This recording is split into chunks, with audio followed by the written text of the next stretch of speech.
are listening in and have the workbook, we're on page 5. And we're doing an exercise that has the number 2 by it. There's a series of Bible verses, all of which have to do with teaching. We're just underlining and maybe writing out to the side of the qualifications that are implied, either in a negative sense, like don't be this guy, or in a positive sense, or by inference in some way. We can shut this actually turn a little bit.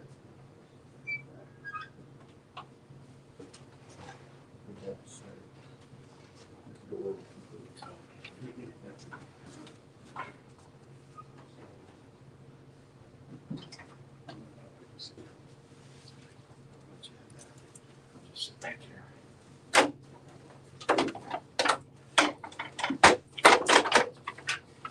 Tested it to make sure I could fit in it. That's better. All right. Thanks for working on that. We're gonna come back to this in a minute. I just wanted to do something to get the class started.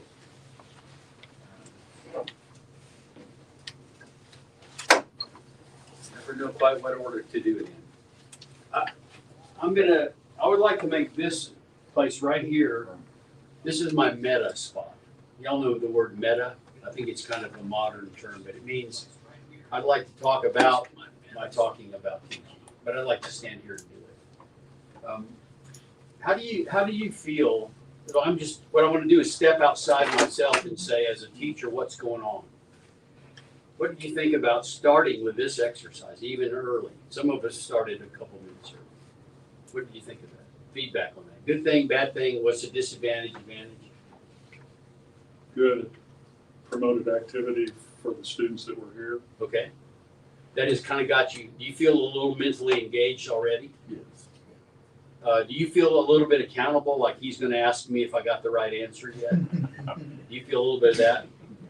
A little adrenaline, maybe even, like, this is the first thing, I'm going to make a good impression on the teacher. I don't know, maybe not. You think, what in the world is he doing? What's the downside? Starting early with an exercise where your brain's got to get involved right away. What's the downside of it, Danny? Not real sure what we're gonna do with what. Yeah, you what asked are we us to doing? do. Yeah, there's a little disorienting here. So, yeah. So, yeah, Especially. right. So there is a latecomer coming in. You see what's happened here.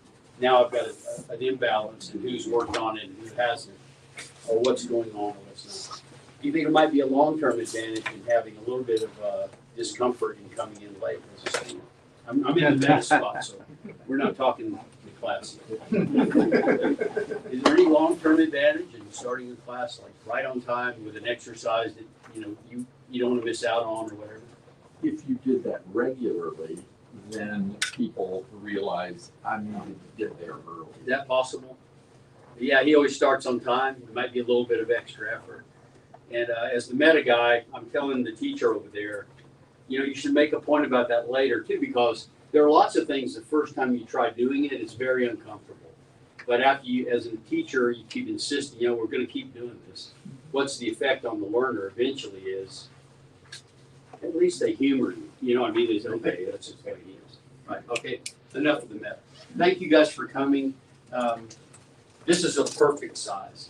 No more people allowed. I mean, All right, let's shut the door. Who's going to be here tomorrow as well? So really, that's everyone. I'll have another one. Douglas will be here as well. Okay, all right. This is great. There's a place for chairs here. I love an intimate setting like this. I think a place to write is great too. I will be mowing this and try not to be too negative about it, but an auditorium is just about the worst classroom setup. If you were designing it for,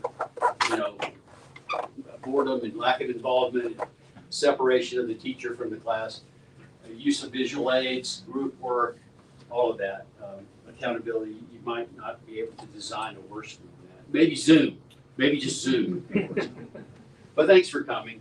And I will talk about some techniques that might, in many cases, require a different setting than the auditorium. But we'll talk about how those might be accommodated in that setting too. But this is great. This is a good setup. Place to write, take notes and all that. And also how quickly we can turn and talk to each other and work on other than just lecture type teaching techniques. So we'll do some of that. Get a little bit of background about this material. Actually, the first time I ever did this was at the university congregation in I don't even want to say the year, 70 something, maybe 81 or something.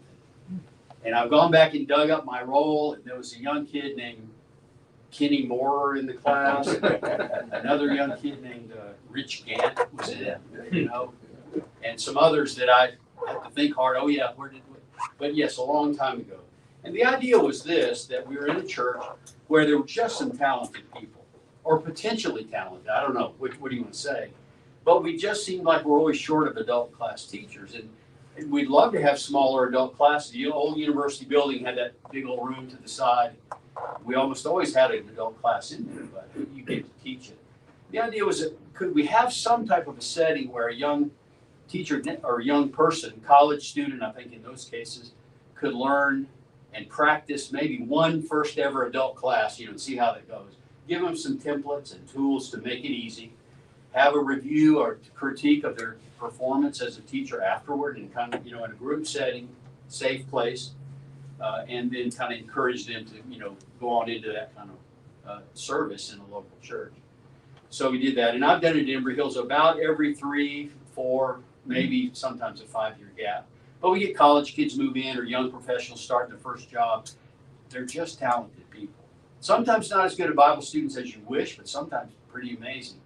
So we've tried to do this. And what I will do is pick about 15 or 16 guys. In fact, Mason's just given me a list to work with. I'm starting this in November again, actually end of October. And I'll invite them. Out of that, maybe 11 or so will agree. And they come and we do this workshop. And so we take 13 class periods, 6 to talk about teaching generally, which we're going to do this weekend. And the other 6 for them to dry run their class period. They're going to teach it. So the next 13 weeks, each one takes a class period and we teach it. And we've done different books, 1st, 2nd Timothy, Life of Christ, Book of John, Heroes of Faith for topical, Colossians. You just take a different book, divide it up, and each of these guys takes their turn. And it's just great. And I don't think they learn much out of what I'm going to say in the next few hours here, but boy, when they teach it and they come back and talk about, boy, I wish I'd done this, or I didn't allow enough time with this, and when Sister So-and-so tried to take over the class, I wasn't sure what to do. Those kind of things. And so those are very helpful. But so this is an abbreviated version of what we kind of do at Embry Hills on a periodic basis. And out of that, we're able to staff, sorry, the business terms, but 2 teachers really for all of we have about roughly 5 adult classes going on at any time with 2 teachers at least in each one. And so that's a nice place for them to try it out and for us to try them out in a way to see if they're going to put the effort into it and if they're ready. And so that's where this comes from. I have done this at several congregations, but here's what I want to say. It's somewhat of a caveat. Maybe it's a challenge. Maybe it's a statement of despair. I don't really know. But the places I've done it, and I'll call out some names. David Norfleet is one. Brent Romine is one. Douglas Broadwell is one. Daniel Broadwell is one. There's probably some others I can't remember. But after I've left, those men, wherever they were, and Norfleet was first at Alpharetta, and then he's now up in Douglas Hills. He gets, 10 guys together and said, we're going to do this, right? And he goes through this planning workshop, and then they teach, and then they critique each other. That's where the real learning is. And so to some extent, this is like watching a movie on how to play golf, right? You know how that's going to work. Well, it might work, but what's going to be required is you kind of go into a session where the guys start to practice. They have their first experience under some. And what I've tried to do, you'll see here, is provide some templates. So it's not as crazy as just like you're teaching 2 Timothy 2, in 3 weeks, and, be ready. Well, there's some, and just like anything you're learning, there's templates. If you fill them in, it kind of begins to pattern the way you would study and prepare, plan a class period, and that kind of thing. So that's what I'm doing. This isn't the, only biblical scriptural way to begin to prepare a class period, but I think it's a template that kind of help us think the right thoughts as we go through. All right, that is terrible as an introduction. I've just done a monologue, right? Sorry, I'll go back to my meta spot. But at least you got involved from the very start. Here's a roadmap. of what I was wanting to try to do this weekend. I don't want it to be a PowerPoint fest, but in fact, for a long time, I did it with no PowerPoint. I know that's hard to believe, but I did, and it worked better. But here we are. Sorry, we're not here. Saturday afternoon, after lunch, if you're courageous and manly enough to return after lunch, I will want you to present your class plan for teaching this chapter in 2 Timothy. Did anybody get the preparation materials? Yes. Yes, you looked at it? Look at that. You even did something with it? Well, now this is, yeah, I was gonna say, that's not typical of an adult class, just so you know. So maybe it's realistic that no one's prepared, but if you look in your packet, the first few pages are the preparation that I was hoping people would read. Although I've done this enough to know that that was just an opportunity to make a point, not really a preparation. But so you'll see some of this. We'll come back to that later.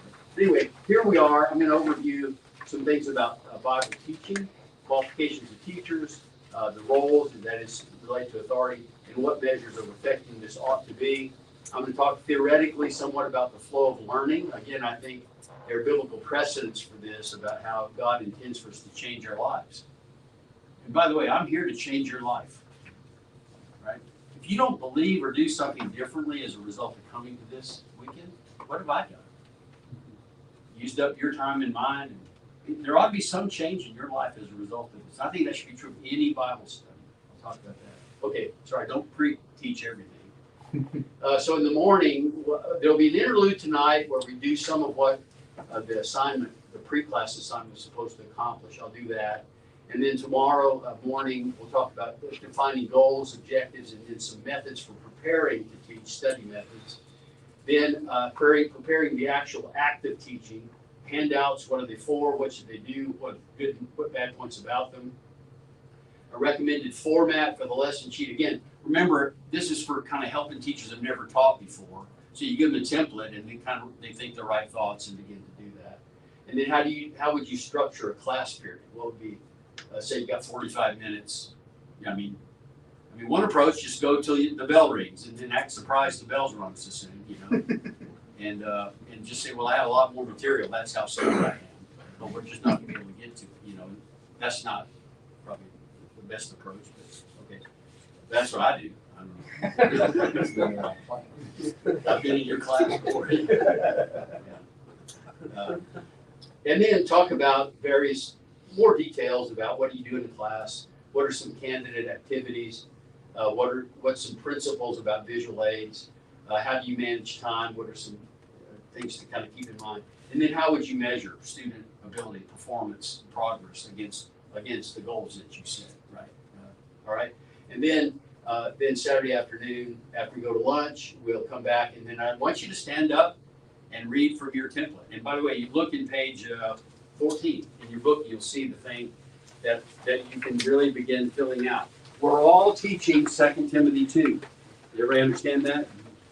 And that's the chapter that starts out about be strong, my son, and then the suffer hardship as a soldier, or the same, what you've heard from me, to commit to faithful men, and then there's the images of the vessels, and then near the end, some discussion of the Lord's servant must not strive and be humble, some of which is on this sheet here. So that's a great chapter. It's got a lot of source material, right? But you need to decide who you're teaching and what do they need in their lives to change their lives. And so we'll talk about that. That was part of the pre-course preparation. We'll spend some time on that. All right, that's a lot. So too much introduction. These are two accounts of the Great Commission. Of all verses, the Church of Christers here, we know these verses, right? And it describes teaching, if you will, or preaching, really, in each of those. But it says, go into all the world, preach the gospel to every creature. And then down in the Matthew account, it says, you make disciples. I wonder if that's kind of similar. You think? Preaching the gospel to make disciples, right? But you notice the word preaching. Do you see some difference in those two, just looking at these two verses? About when it occurs, the response that might occur, that kind of thing. What do you see? I think the first is helping the person become a Christian. The second one is discipling the person after they become a Christian. can tell they're not warmed up yet. Teacher, you need to do something about that. You see, I know they all know the answers, but they're just reluctant. What's making them nervous about this? So teaching technique, I think I should have had maybe a little group discussion informally or something, just to loosen everybody up, right? Hear the voices first. I don't know. Maybe I'm not reading the class right. Okay, we'll keep going, keep trying. Okay, what do you see? What's the difference? One looks more short-term, Mark, than that. Okay, and what's the Which is outcome? what David, I think, was saying. Yeah. What's the outcome in Mark's account of this preaching you do? What's the outcome? Actually, two possible outcomes. Yeah, either they believe or they don't. If they believe, they're baptized, and so good results that way. And so what do they become once they're baptized, if you want to call it that? If Matthew does call it that. Disciple. They become a disciple. Now, I said Matthew, I meant Mark.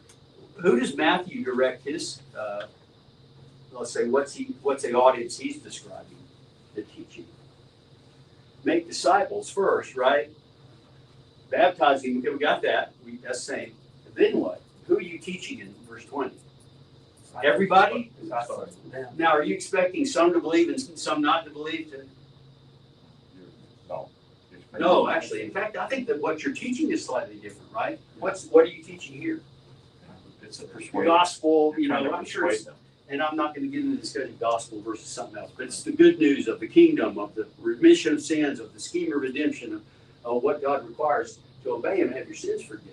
But here, this is a little different. Yeah. So I've made the disciples. Now I'm teaching them. What am I teaching them?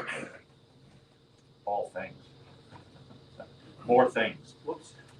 Yeah, it's more things, but it's actually all things. But actually, I'm not even teaching the things per se. It's more than that. How do you do this? There's an obedience route. There's a life change. You see what I mean? I'm trying to get you from the things, right, that Jesus said, to changing your life, being different. Does it ever end? Does that ever end as a disciple? Now, also, too, in the first verse, what are the two possible responses again? Believe, disbelieve. You all know that's too easy of a question. I shouldn't read that. Yeah, that's the result.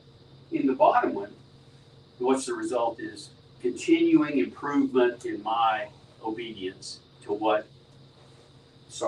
everything that Jesus has said. Does that make sense? In the first group, do you think there's some people who might cause you trouble? Not listen, not cooperate, not be interested, maybe even oppose what you're saying? Do you see that would happen here? Who are we teaching? Absolutely. And what's characteristic of a disciple? They're a follower. And you'd expect there would be an eagerness about that, if they're true disciples. In fact, there might even be a compliance to the teacher's requests, eccentricity. What's that word? Eccentricities, right? That's okay, because he's trying to do this. That's important. And as a disciple, I'll bring a pen. I'll be on time. I'll sit near the front. I'll write on the quiz that he gave me, right? I'll participate in the group. I know it's silly. I don't understand why he's doing this, but I'm a disciple. And this is a teacher who's met some qualifications, and I want to help with that. And if there's an opportunity for me to learn, and I can contribute to that by my effort, you see, I might do that. Y'all understand the point where I'm going with this. So I think we could all be great, perfect teachers. And just like any other submission in the New Testament, what's the husband's submission? Husband's power to cause his wife to submit? That's a very terrible question. Well, he's loving her, but I mean, Behavior. how does he ever enforce what he's doing? There's only one factor that determines whether she's going to submit or not. Okay, all of that motivates her to do that. But you see that the husband is the head as the wife submits to him. It's in her hands, not his, in a way. You see that? So we do some elder weekends, another guy. And one of the points is you read those passages like, obey them to have the rule over you, Hebrews 13, 7, 17. And there's several other passages, 1 Thessalonians 5. Guess who those are written to? Are they written to the elders? Make sure they obey you? No, it's written to the sheep. And so that's kind of God's plan. It's the disciples that might make this work or not. I'm just telling you that. I'm taking way too long. We need to have a little bit more wake-up involvement and so on. So let's talk about these qualifications. You want to take another minute or two and look through that? I would like to take maybe 2 minutes. And so if you haven't caught up, we're on page 5. And we're going to talk about the qualifications of teachers. And I want you to help me make a list in just about 2 minutes from those list of verses there. And if you've already finished going through every single one, see if there's a way you can consolidate that into maybe some categories of qualifications. Maybe I'm asking too much from that, but categories. This is really good. I like this. Good. Oh, that's great. And you made it 5 words every time. Well, wait. Application, prayers, intercession. Oh, you used the symbol. Oh, no, Thanksgiving just one word. Okay. Yeah.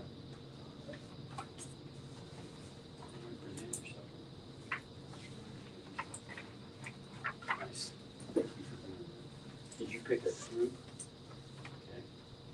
But on the beach, I don't all my life. I've been with small congregations that are very mature and very. And involved and eager. Yeah.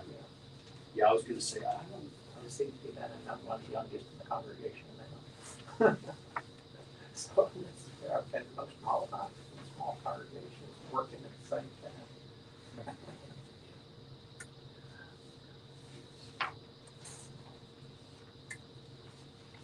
Yes. Right. Thank you.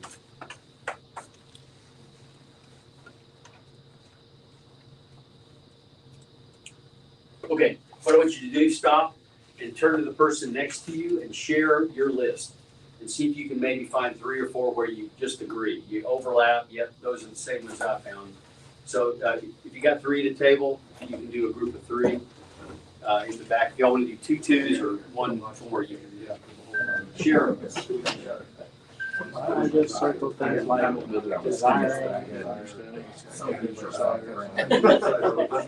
strive, Desire, minister, meditate,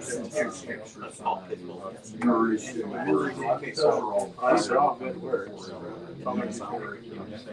the character that one needs, like, showing yourself in others. And the third I had was reading doctrine, scripture.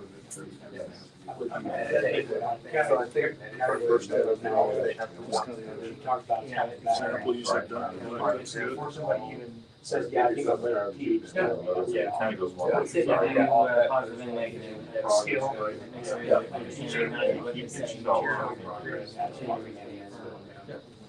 Character, personal character. those two. And dedication. Okay. Not neglecting the gift that's in you. Well, any of these things, meditate on these things. Just the using preparation has to be something who's experienced.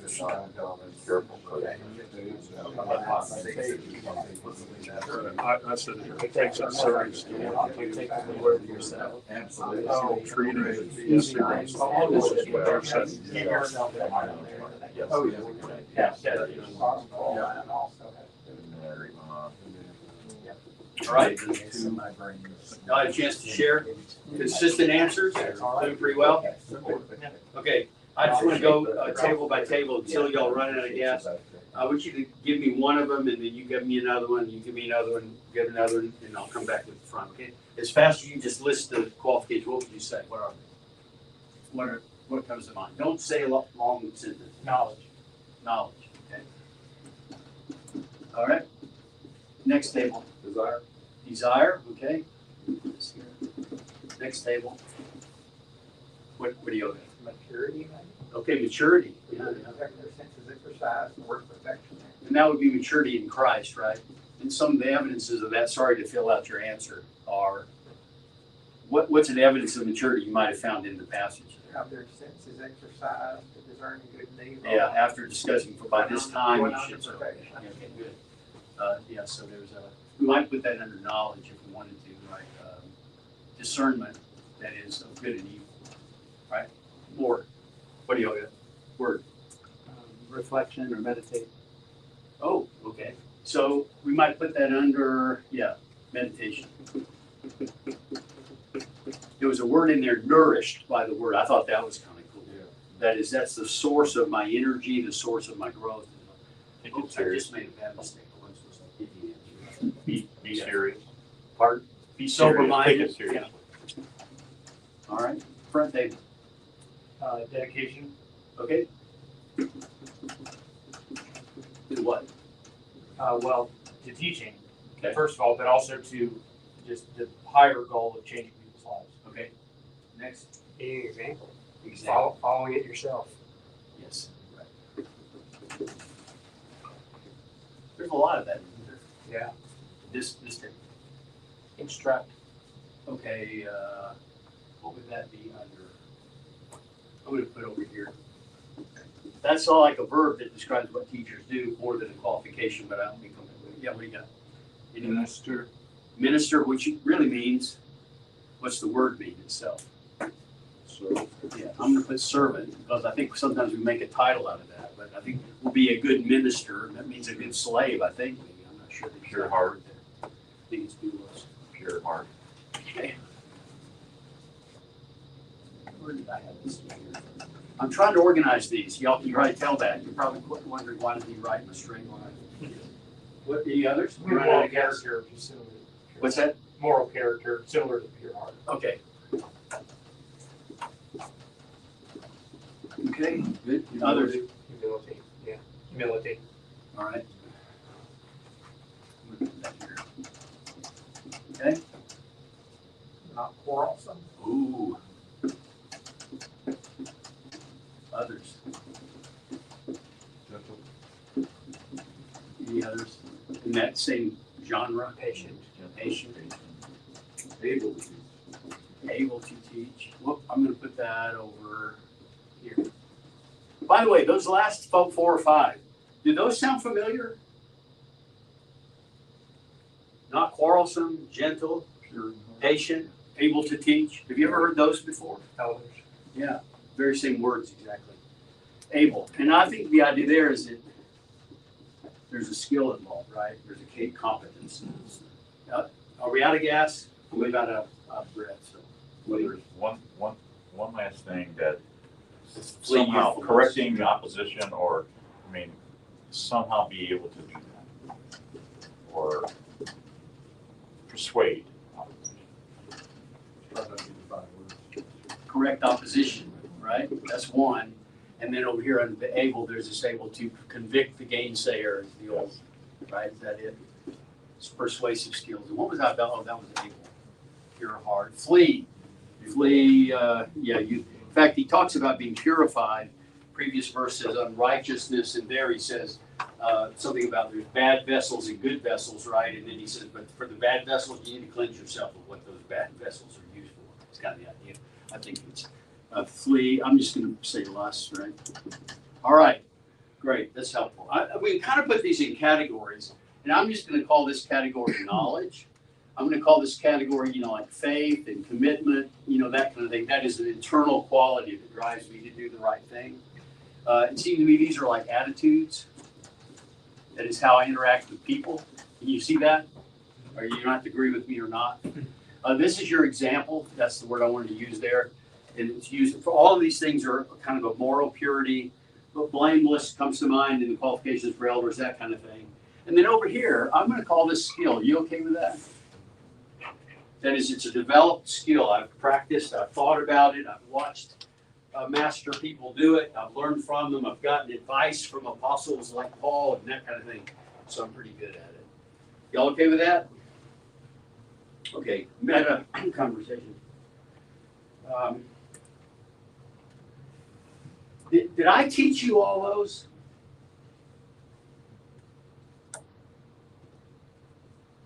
This is a trick question, I guess, in a way. Did I teach you that teachers should have those qualifications? Did I teach you that? You guided us to it. Okay, but who actually discovered it? If you want to call it discovery, or found it, or who did it? How many people were involved in the exercise where I was just kind of interested in you thinking about what teachers needed to be like? How many people were actually involved in that? Every single person. If you did it, now there might be in your class somebody who's just not going to do something right. They don't. But I don't know what you can do about that.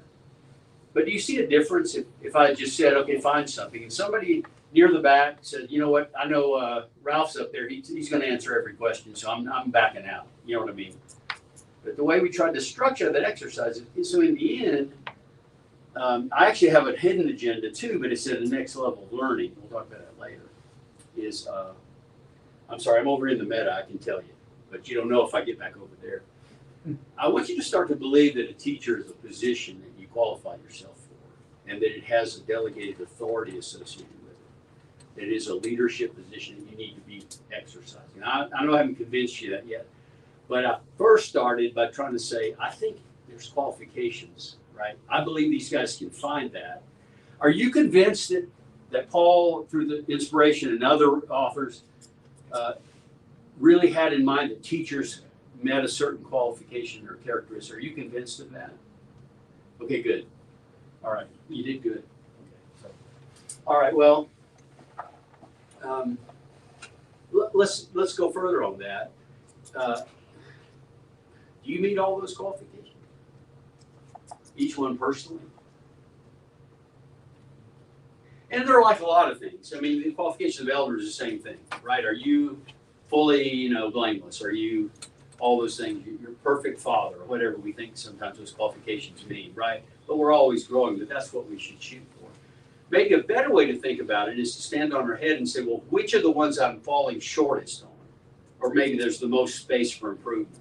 I would like you to just quietly, maybe take 30 seconds and look down through, and you can use this list if you like. And maybe circle, one of these words that you could probably take some action on and make a difference in your life, kind of in the near term or over some period of time. Do y'all understand what I'm trying to do here? So just do that. And I warn you, I want you to share it with the person next to you when you're done. Which of those are something that you feel like is a weakness? Now that's probably going to change your answer that you're going to share with somebody. But anyway, still. Is this as a teacher or just as a Christian? As a Christian man who aspires to be a qualified teacher, that's kind of that's what I'm trying to get at. Or a better teacher if you're already one. All right. Got one? Everybody got one? Just one? Maybe it's the best, but worst. I don't know, whichever.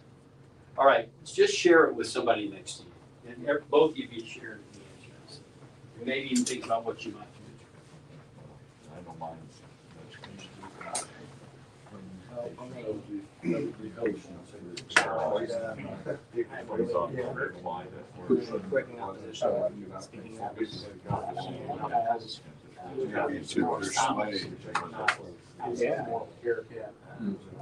Maybe we can persuade, sometimes we.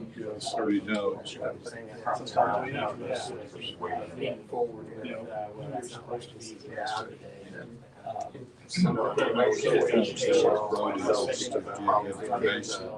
Not being In a position to be able sometimes just basic information, and other times encourage them to change. Yeah. Probably the one that I struggle with when teaching is that I've always worked very hard to just hear people out, hear what they say, or hear them to struggle with it, want to keep going on with it, wanting to develop it. And I'm trying to be patient with people, hear them out. I really like to work all the time. I think I might best an application, what they're saying. Yeah, that's right. Yeah. I know where you're going. Yes, they're rolling their eyes. Why is he saying this right now? All right, everybody had a chance to spill your guts? I mean, meta discussion. Maybe I'll let y'all. Why would he stop in the middle and make people share their thoughts about themselves with each other? Why would we stop and do that? Well, I'm sorry, I'm the meta monologue over here. I don't know. It felt like that worked. I could actually overhear a lot of what was being said. I think people were thinking about how maybe the word might not match what their character is, and that probably needs to be fixed. I hope that was happening. That was my intent. Do you see how that might fit with the Great Commission, teaching them to observe all things? If I don't get to some point, sorry, all right, I'm done. Do you see how we need to get to a point where we say, I need to compare myself to this somehow? And we're not really good at it, I think, on our own, unless we're just deep meditators. And, you know what I mean? I struggle with that. But what is a format where I can actually begin to actually say or verbalize, articulate, admit, confess, you know what I mean? And maybe, go ahead, yeah, right.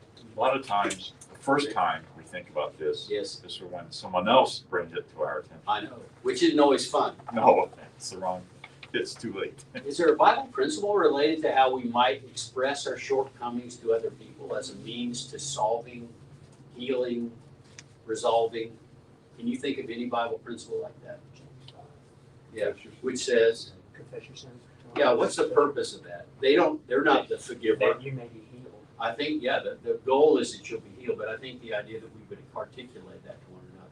And you see that in a small setting. If I made you say it out loud to the whole class or to the whole auditorium, including all the people online, right, it might be a little more difficult. But if I can have a private discussion with somebody who's actually sitting near me, I might actually go further down that path of changing my life as a result of something we've studied. I hope y'all are catching on. I'm covering stuff about teaching. I'm also trying to illustrate some techniques and maybe some things you could do in your teaching that would help us there. But we're going to talk about that. Is teaching an office in the church? Is a teacher an official position?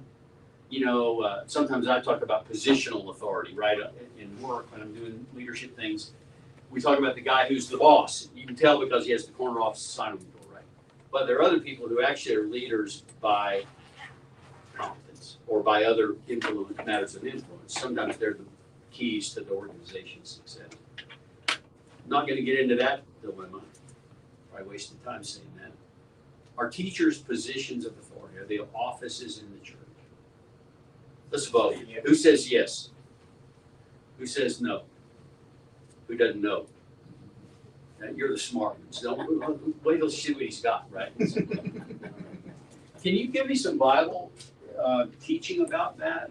About teachers, teaching about teachers and their level of authority or position or appointment or delegated, duties or whatever. Ephesians 4:11.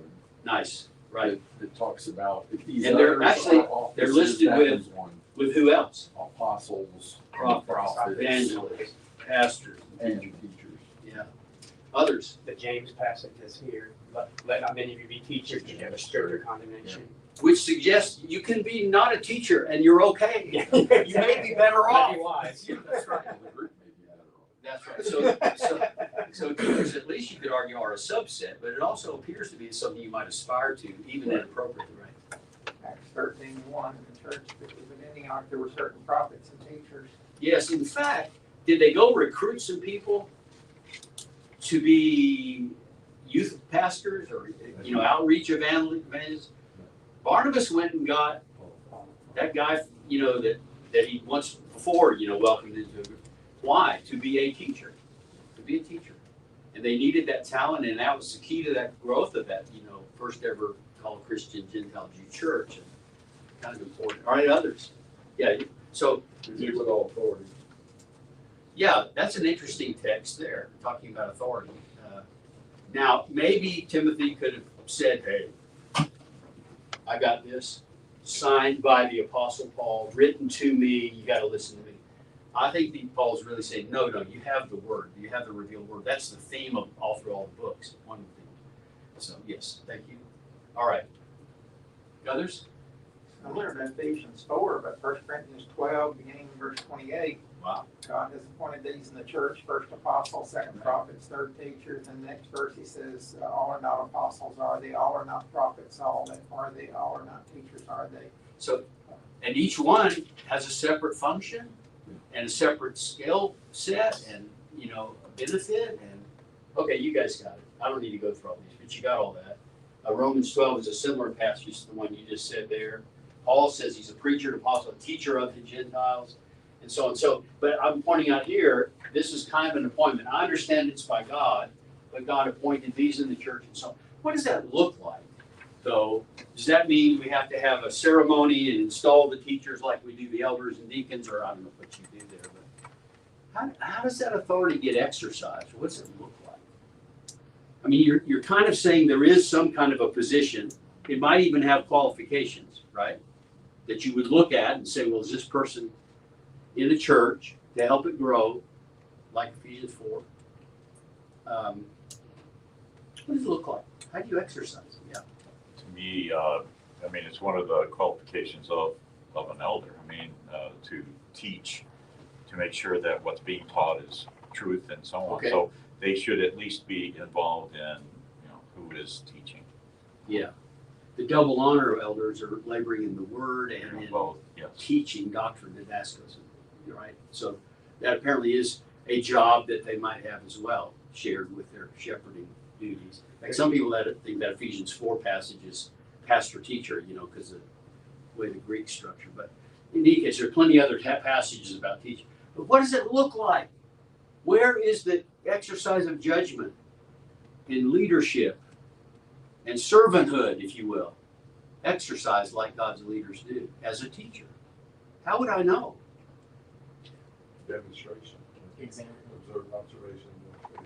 Sometimes you're the only guy there and you gotta stand at the. Okay, like it or not, yeah, you can tell by the, what's it called, the sex assigned at birth kind of thing, you know. You're going on. Well, you don't have to be a teacher to have those qualities. Well, that's true. We always say that about So- elders too, you know, everybody should be aspiring for that. But you can tell if someone is trying to attain, you know, has maybe suggested, I want to be a teacher, and so I want to participate in these things. I want to be better. Marty, you're not getting there. You're not making the point here. We've gotten distracted a little bit. And I don't know if it's kind of a predisposition, because this point's kind of a little difficult. I don't know. Let me ask a question to see if we can get there with this. Would the teacher have the authority to decide how to approach a particular text of scripture and teach it? Would he, I'm going to use the masculine here. I understand that women teach a little bit.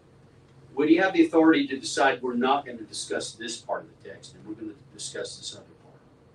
Because I think the students really need to hear this part. This other part's kind of tricky. I don't fully understand it myself. You understand what I'm saying? And so if a comment came, would the teacher maybe exercise authority by saying, thank you very much.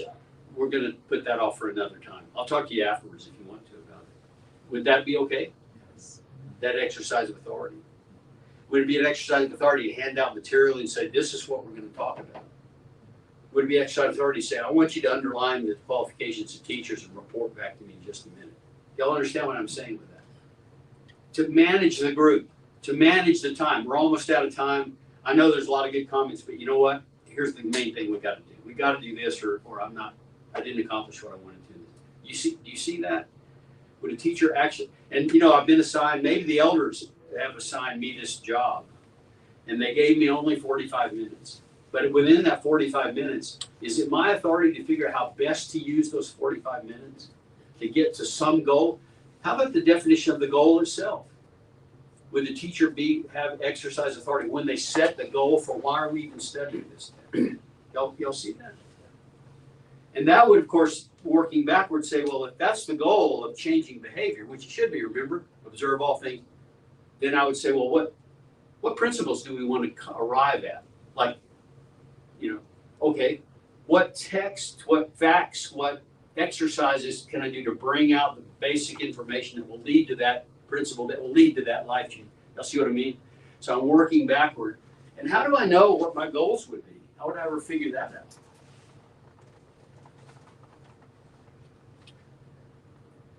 I need to. What's that? I need to. Okay, it could be me. That is, what do I need the most? Who are we trying to change? What you want the students to It's learn. the students. I want them to change their life. Well, how do I know how they need to change their life? How would I know that? I have to know them. And maybe at a level that's not just like where they go to school, but like what are they struggling with, right? What are their strengths that we could push them further? What are their weaknesses that, boy, they just need some talking direction, strength, and motivation and whatever. Y'all see what I'm getting at? So you can almost imagine working backward from who are they, what do they need, where are they spiritually, to okay, what behavior changes could we work on in this, to what principles are we trying to arrive at generally, to what detailed facts are we going to look at, in this text that's inspired of God. You know what I'm saying? You understand how you might actually work backward from that? All right, so I think see, I don't feel good about that. I'm sorry, it's a meta comment. Maybe there's another. I was going to say I don't feel like I can make that point very well, but we'll work on it. Okay, break. And yeah, I was going to say that that's very similar to denomination browbeating in the pulpit. Because if you don't know who's in your crowd, you may run somebody off. We understand the error that's out there, but if you know that someone is in your presence that is a diehard Catholic, that they came because a family member encouraged them to come, but you're in the pulpit and you are just browbeating the Catholics for what they believe. okay, Have we done good or have we done bad? okay, Which is it? And to me, we've created harm probably. okay. We've not been gentle. All right. I hope this doesn't sound defensive, but it seemed to be another layer of knowledge of the students, is to know, will this be offensive to them? Or do they know I believe that? We've already had this discussion before, and they understand that's what I'm going to say. You know what I mean? And I think the pulpit's probably the wrong place to make decisions like that, but a classroom might be a place where you can do that. And of course, so part of the whole authority of the teacher is figuring out where is it? This, right? In fact, if you read on in this text, it's just such a cool description. You're trying to rescue people from captivity. They've been ensnared. Do you read the text that way? They're not the enemy, they're the prisoners of the enemy. And you really approach it that way, but it may be some strong words are required, because the second part of that image is they're not in their right mind, right? They're kind of self-deceived. They're opposing themselves, is the way the American standard reads on that. And they're not thinking straight. There's two images there, being captured and then not. And you're trying to rescue them from that situation as precious souls, as opposed to the Satan or his servants and so on. All right, I tried to do this, but I didn't do it very well. I'm sorry, I looked like I was distracted. So we'll be back in 8 minutes and 20 seconds. I started the clock.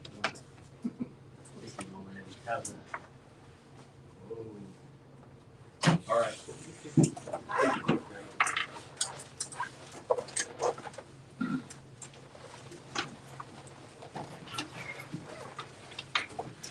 That way, if anybody needs it.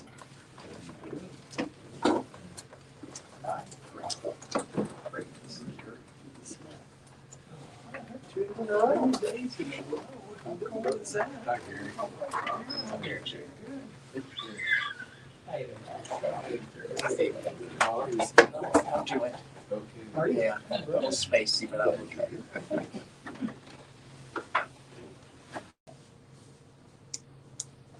Oh, I hear silence. As a good teacher, that probably means they're all asleep or else they've been. All right, let's do it. How hard it would be for them to make a change. All right, what'd you get for number one? Just say the phrase, don't put the letter. Learn facts. Okay. Anybody disagree with that?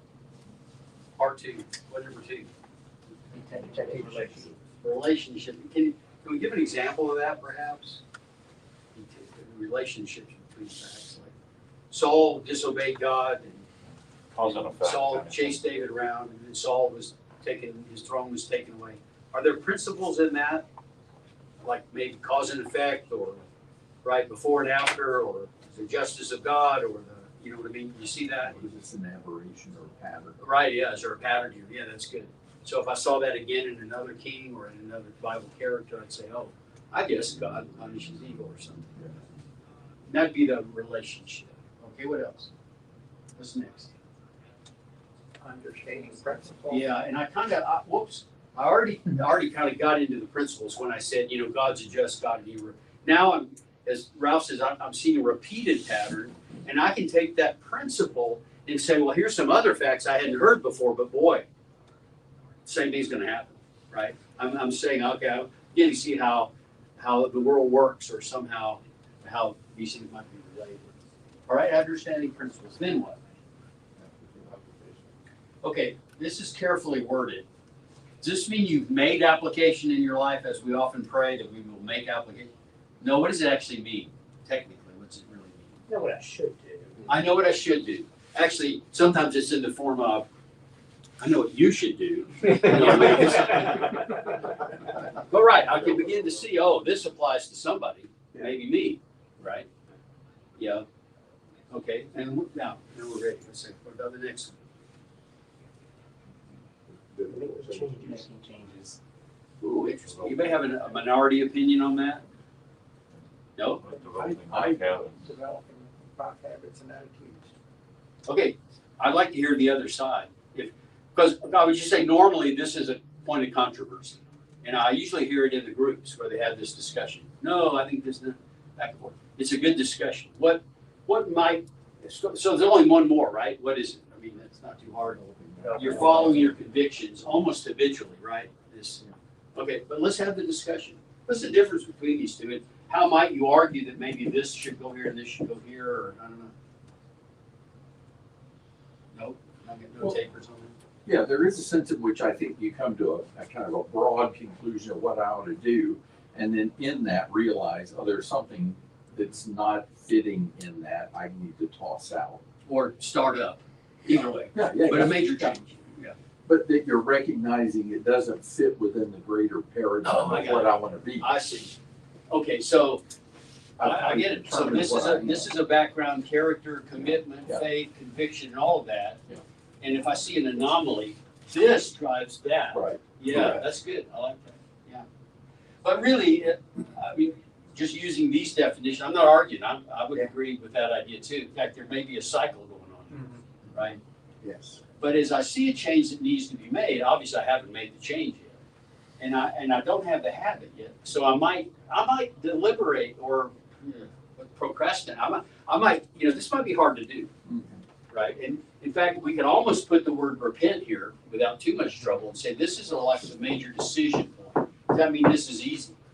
It's not, we're not there yet, right? And, I mean, I always think about, there are some Christians and every Sunday they're struggling over whether to come to the worship or not, right? And they may not think all the thoughts out loud, but it's not certain that they're going to do that. There are other Christians who don't even know what else to do. They don't even think about what they're doing, right? They're just in the car before they even really wake up. You all understand what I mean? And if you ask them, why are you doing this? They probably, they have to think for a minute, right? Because that habitual pattern is already there. They can defend it for sure, but it's not something they have to think about and repent every Sunday morning, so there's that kind of thing. So the reason I'm saying this, and I know this has a similarity to Bloom's taxonomy of learning, but I don't know about that. It's in the educational realm, but there's something like this in that professional researchers in education do that. But you see, we're doing that in our Bible teaching. Where do we get to in our Bible classes?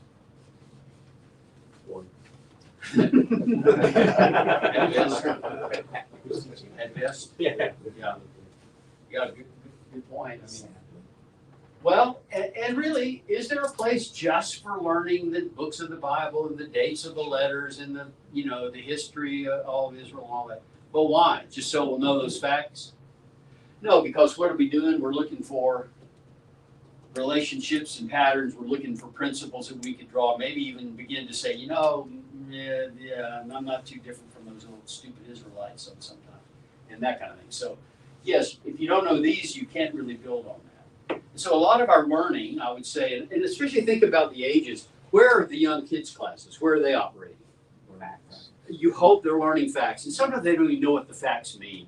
My dad, another story he would always tell is, he's in there, the kids are all having their little, pre-worship devotion down in the front row. We used to do that. I don't know if y'all remember that as kids, probably. Let's all sing, who loves me? We're going to sing the song, Jesus loves me. Just, maybe they finish singing the song. Who loves me? And they all go, Jesus. How do you know? No, the kids go, wait, that's not in the script. And they just sang, what did they just sing? Jesus loves me, this I know. Now, they know the words, it's memorized, but that's kind of, They don't know the answer. what's his name, Yoda speech, to kind of twist the English words around, but this I know for, anyway. But so the kids are gonna, but I think over time they can begin to come down to here. And we were talking on the way down, Mason's kids, oldest is 8. Is there ever been a thing where they've come back from Bible class and said, Mom, Dad, we need to change something? You know what I mean? Like, let's start having family devotions. And actually, one of his kids did that, from a sermon or something. I can't remember what it was. But that's rare, right? That they're saying, oh, I see, we're accountable for this stuff. But that's where we are. So a lot of our teaching is in this area.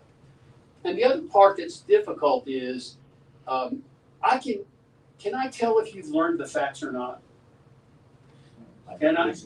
Quizzes is one way. I might ask you questions, right? If it's a kid or if it's a skill, they can draw a map, they can trace the journey. These are measurable because they're somewhat, I would call them objective learning. We'll talk about objectives in just a minute. This is a little harder, but I could probably say this. And maybe even here I could say, what's the principle we keep repeating over and over? God is just and he does this or that, But when you get to here, it starts to get more abstract. And we get to here, this is often something that's never going to occur in the classroom. I can't even observe it, even if I had a way to do it. But I'm hoping that I change. So when I started the class, I said, I want to change your life. I don't know. I'll be gone. But if you try some of these techniques or you kind of define the way you're going to approach a study, a particular thing, by doing some of the things we're going to talk about doing, I've done this. And guess what? Is it going to be easy or hard to make those changes? It probably will be hard, especially if you're teaching a lot. But over time, it can become a habit and something you really think, hey, this is the best way to do it, so I do it. Maybe I'm wandering off the path here, but it seems like I've been in Bible classes where we kind of skip straight from learning the facts. What does the text say? Straight to applications without tying it into the Can you give me an example of that? I mean, I could open any passage of scripture almost and just pull a random application out without tying it to the principles of the book, or where are we in the flow of the argument or something like that. What do you think are the dangers of doing that? I don't know. I mean, I'm not sure I know for sure that I agree with it yet. We have to talk some more. I think it's possible to go like quickly to here on a particular type item, right? If you're talking to, say, a very open-hearted person who wants to be saved, they've had a lot of misconceptions about what it takes to, give my life to Jesus or all those kind of things. And I say, let's just look in Acts. What happened after the sermon? What happened, and just, these are just facts. Okay, the Ethiopian, okay, wait a minute. This happened more than once. In fact, in the middle of the night. In fact, you understand what I mean? Now, and I think I could see that you can kind of quickly get down here and say, this is kind of weird. My family won't understand it, but I'm going to do that. You see what I mean? Maybe you're just traversing the whole thing quickly. I don't really know. I think along the same lines, I think we sometimes jump from what does it say to what does it mean to me without stopping at what did it mean to them. That's good. Because if you can't understand it in that context of understanding the principles for them, you'll draw wrong conclusions for ourselves. Good comment. And what makes it a principle is it applies to them and to me. Not that it applies to me because I'm But not hard. it applies to us that way because that's the way it applied to them. So that's maybe a little bit more, what's the word, subjective reading of the text. I was reading this psalm and it just came into my heart that. Well, I've kind of skipped all of the things in the middle. The Ethiopian did that pretty quickly. No kidding. Good point. Yeah, how do you get from I have no clue what this Isaiah passage is about to see here is water? It was a long. Well, Sure. a long trip. I said, yeah, That's how you get there. They were in the 9 desert. hours later. They were in the desert. I could get in there in 9 hours. And of course, I mean, to Polly's point, that's a good point. Did the Ethiopian eunuch kind of know a little bit of the Old Testament? Yeah, he owned some of it, which was kind of a rare thing. So I think he came to it with some information, although this is all new. And I think that's right, that it was a chariot ride, and he was able to change his life and his emotions about the whole thing. That's great. All right, I want to talk about Trump and Karl Rove. I have no idea how that comes up. All right, I'm sure I clicked on the wrong thing. I want to talk about goals and objectives, and I'm going to define those now. And you may not agree with these objectives, but for my weekend here, just go with me. I've done consulting with some companies, one in particular now, and they do strategic planning. Y'all, if you're in a corporation, you probably, maybe that's a bad word, but it's just this thing where everybody gets together, often in an offsite, you know, and they're thinking, all right, what are the next 3 years going to be like? They've never read James about, you don't know what the future will be, but anyway. Invariably, the first hour or so is spent on arguing for what's a goal, what's a strategy, what's a plan, what's a milestone, what's an action, what's an objective. Y'all understand what I mean? And this will surprise you, there is no inspired definition of those words, right? So we're going to make some up. These are our definitions. I am going to call a goal what the teacher wants. By the way, they're blanks to fill. Oh, you guys. What the teacher wants the student to believe or do. That means it might only be in their heart, more firmly convicted that Jesus was the Son of God, that the resurrection was a fact, right? That's a belief, a change. Or do differently. And that could be, my prayer life is going to be way better from now on, right? And I'm going to eliminate these sources of temptation and discouragement from my life in these particular ways. I'm going to make, that's my goal, all right, of the course. I generally assign the goals at the whole course level. So we're studying in this larger example project, 1st and 2nd Timothy. Y'all are just teaching 2nd Timothy 2, but the whole study is about 1st, 2nd Timothy. I would put the goals at that level. We're all going to spend 13 class periods working our way through 1st, 2nd Timothy. When it's all done, this is what I want the students to believe or do differently as a result of this study. Does that make sense? Does it seem important that we would have that in our minds as we go into a study? I may not know all the things that everyone needs in the class, but I think as a teacher, I should be working toward changing their life, teaching them to observe all things. Then, objectives, now that's the big scope, come all the way down to a class period. And I'd like to talk about objectives to be the measurable behavior change. And that means like, I can repeat it. I can trace it on a map. I can recognize it, right? Or something like that. I can explain this particular idea. A measurable behavior change, and I always put to remind myself when I write the objectives, at the end of this class period, the student will be able to. And as I look at each one, I ask myself this question, how would I measure that? I may not measure it, but I ought to be able to figure out a way I could measure it if I wanted to. Does that make sense? Because this is kind of written for the student. At the end of the class period, I'd like to, in fact, I can only do this at junior high. Above this, I'd probably have a riot. But what I would do is, you saw my objectives at the beginning of the class period. Okay, nobody's leaving. Y'all demonstrate you can do all 3 of these things, right? You can see my adult class making work very well. The junior high, they don't know any better. They just you panic, And after the first couple are able to do it, the others learn that, and so that they figure it out. But I'd like to think of it that way, and so let me go back. Let me see if I can find I know what I should do. Let me give you a couple of examples of a goal. These are my workshop goals. Y'all are all here. Here are my goals for the workshop. You can see if we're headed toward that.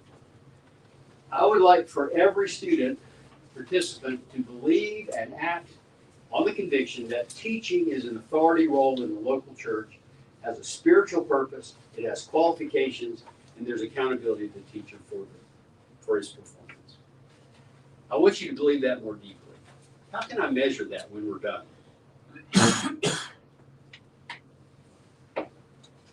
Right. Ask him there. Yeah, I mean, yeah, I can say, well, y'all convicted of this? Remember, goals can't be measured. Maybe later, in 2 or 3 years, I'll come back and say, man, they started, I don't know what in the world they're doing, but they started changing. That would be observed later, but not, I can't measure it here.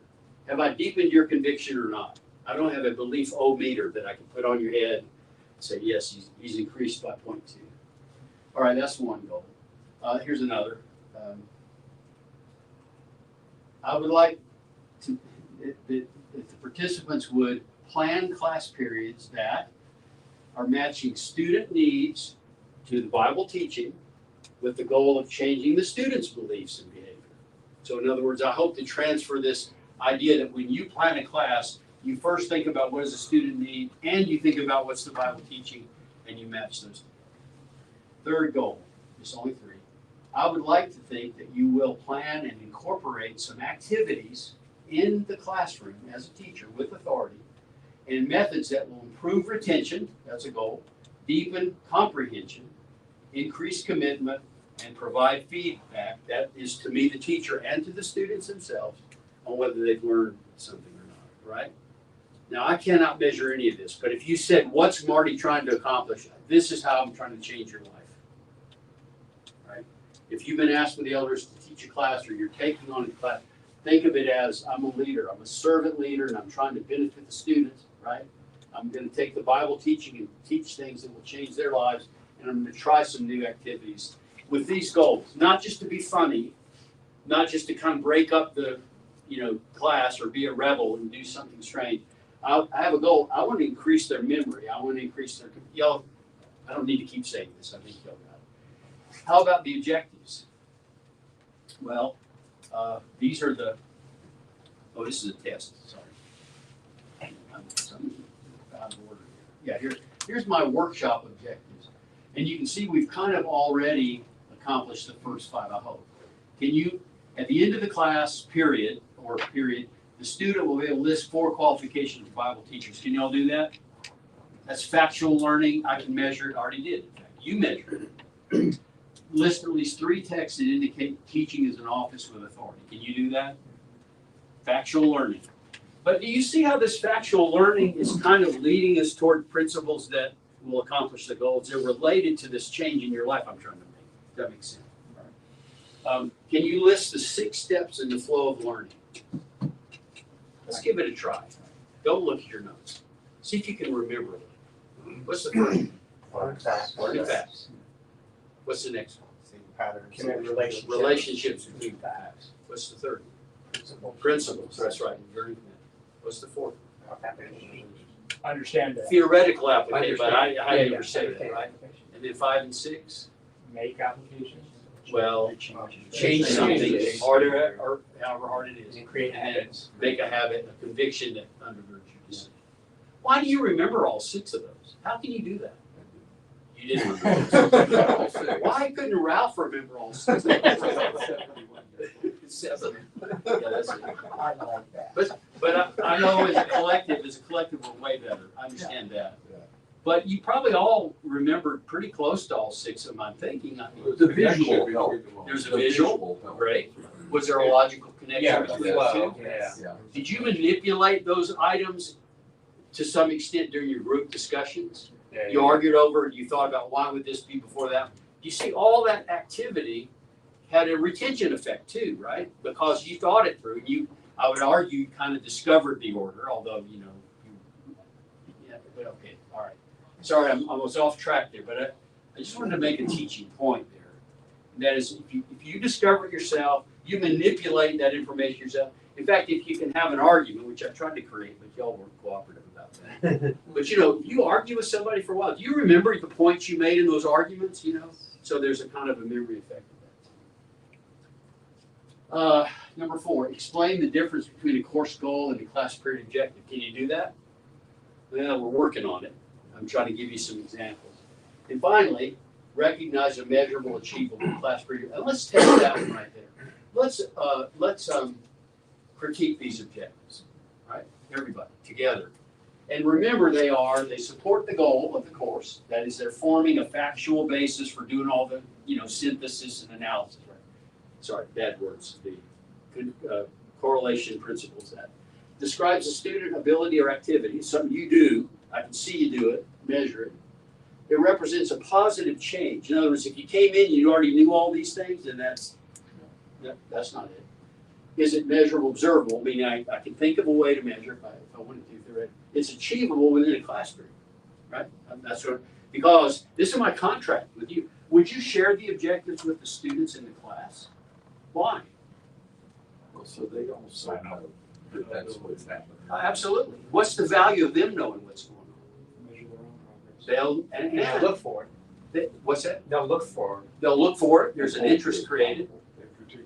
If they're true disciples, they might actually help you get there. You understand what I mean? We're disciples, all of us. We're all working together to be better. If I'm saying I want to learn something, and especially if it's related to the scripture, yeah, let's all work together. So that's a worthwhile thing. All right. Cover the second chapter of 2 Timothy. And what do you think? Well, It's measurable. yeah, that's true. It's measurable. But it's not specific. I would say outline the second chapter. Second chapter. Yeah, remember, this helps me say this phrase. At the end of the class period, the student will be able to. Whose activity is actually that describing probably? Who's going to cover it? That's the teacher activity. That's what you're hoping to do in the class period. But when we write objectives, this is often, I'm going to cover this, or I'm going to say this, or we're going to discuss this. No, that's an activity in the class. It may just be an activity of the teacher. No, I want to know something the student can do at the end, if you wanted them to do, that they couldn't do at the beginning, right? Cover seems like too broad of a. Yes, for sure. It's too vague, Yeah, right. too broad. Right, right. Yeah, cover, what does that mean? Yeah, we're covering the Bible in this class, right. So, all right. List the 3 images of service in chapter 2 of 2 Timothy. You like that? Is it a student skill? Is it likely they maybe didn't know that at the beginning of the class period? Right? I mean, you may have helped them down with a handout, but it's homework assignment still. Take a test on the kings of Judah. Now, that's a student activity. It has nothing to do with it. Oh, I'm not trying to match that. I It guess these are just- It doesn't represent a positive change. Take a test. I mean, Yeah, I can take a test and Pass the I feel better test. if it's a pass. Thank you. Yes. Or make at least 70 or Yeah. something like that. Right, I agree with that. That's an activity. It may be worth doing in the class, but it doesn't really measure student ability and change in their ability. List the kings of Judah and Israel and the years of their reign. I want out of that class. That's a course goal. Ralph is switching next week. I want out of What's- that class. What's the problem with that as an objective for a single class period? Sheesh. Yeah, it's not achievable. However, I'll just tell you, I go to these camps in the summer. I've sat in on Gary Fisher now twice, and through the week he has covered the kings of the divided kingdom with the goal that the boys can recite them all. By dynasty in the case of the North. You know what I mean? By the end of the week. And he Oh, at stops. the end of the week. Yeah. End of the week. Yeah, It's yeah. 5 class periods. He tells the stories, he gives them memory devices, he recites them twice or 3 times in every class period. They stop and say it together. Yeah, maybe it's a week-long objective, and it could be achievable, but probably not in a single class period. All right. Or remember. Define Gnosticism. These are not related to 1 Timothy, although some might find Gnosticism a little bit. Yeah, you're saying yes. Why do you? I mean, help me with the mechanics. Gnosticism is a really complicated, and I don't think we even know for sure what was all involved in early Gnosticism. Later,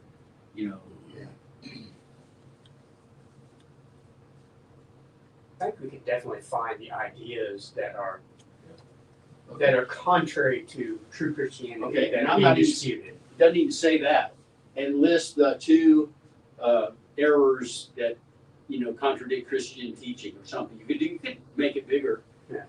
So let me just ask this: if I told you at the beginning of the class period, this is the working definition of Gnosticism or objectives that we're going to use in this class, here it is, and I said this is one of the objectives. You need to be able to repeat that. Y'all get that? Is that okay? And I'm at a factual level, a little bit like, for the Bible tells me so. Maybe I don't even understand all the words, but I can give you that definition. As we go, maybe it'll make more sense as the course progresses. Does that make sense? But it's measurable, I think. Okay. I wanted to have that discussion, but like sometimes we just define what we want to be the objective, and I have a bigger picture maybe of the progress we're going to make. But yeah, and at the end, the student will know, yeah, I can define it the way he said it. I haven't a clue what it means, but I can do what he said. I can define it. Right. Understand the magnitude of God's grace. I still don't. What? I still don't. Oh, so well, you haven't had this class yet. Well, sure. That's gonna be a good class. What's the problem with that? It's too nebulous. Yeah, how do I measure that, right? An understand-o-meter. And I've taught math for a long time, and how many times did I say, do y'all understand that? What a dumb thing to say. You know what I mean? Right? First of all, if you don't, who's going to speak up and say, no, I don't know what you're talking about. But yeah, I don't know what understand means. If I ask, can you work this problem, in fact, this polynomial, right, or solve this equation? Now I've got an objective measure, but understand is not. Trace Paul's third journey on a map. Yeah, it's an activity. Probably don't know it coming in, going out. You do. 2 potential personal applications of these admonitions in this chapter we're looking at. Just list. At the end of the class, the student shall be able to list 2 potential I can tell them the application. They can write them down. You know, I mean, does that mean they changed their life? No, probably not. List 3 parallels between 2 Timothy and the book of Titus. Probably should put the 1 Timothy, but still. Yeah, if you're going to cover it. Be less fearful and more evangelistic. You'll see where you can kind of catch it onto these. Because, when I've looked at these lesson plans, quite often I'll get this one and we're going to cover this. You know what I mean? No, I want to know what's different about the students. Okay, getting tedious, I think.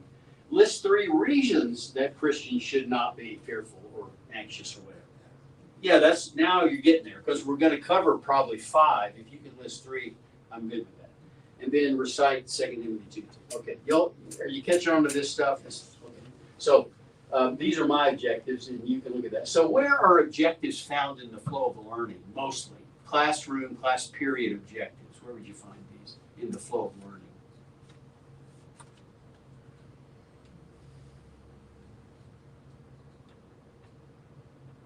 Well, we sometimes talk about lower critical reasoning or lower level. Great, which on this chart is at the top, not the top one. Yes, right. Yeah, it's at the top. I mean, the goals are here and the objectives are exactly. You see what we're saying there? Maybe you can get to here, describe the relationships between. Maybe you might say, well, understanding's not a good one. Recite something maybe here that would ooch toward that. The goals are down here. All right, but I think you want to have both of those in mind. All right. We're almost done with this little module. So here's kind of what I'm saying in picture form.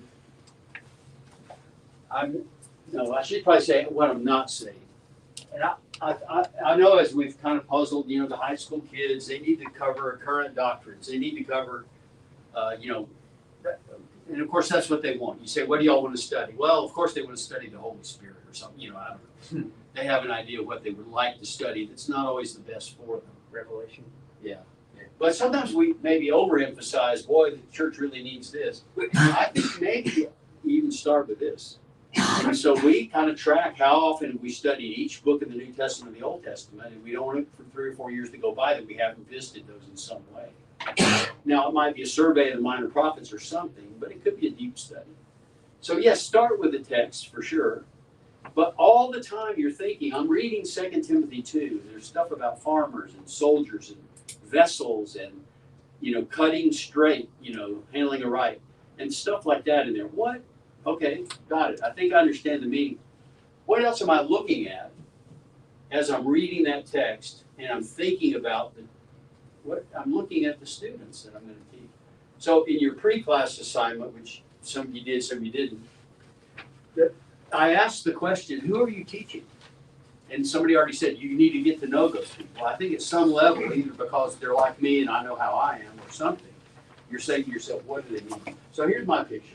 There are several filters. Can you cover every word in every verse of the text?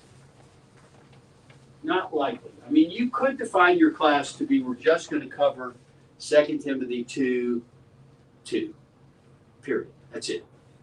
Right? And you can spend the whole time on that. You can look at each word. You can look at the Greek words that, behind them. You can look at parallel passages that help. You could do that. I'm not sure that's the best use of time, but let's just say. But, okay. But here's the whole chapter. Let's just say the elders have said, you need to cover 2 Timothy 2, the whole chapter. You need to be finished because next week is 3 and there's a different teacher coming in right after you. So you got to finish. I'm not going to be able to cover everything. How do I decide? Well, first of all, I ask, you know what? I have no clue what that verse means. Or it's controversial enough that we'll get bogged down in an argument. So if it comes up, I'll just say a sentence, my practice, it could mean this, and I'll go on.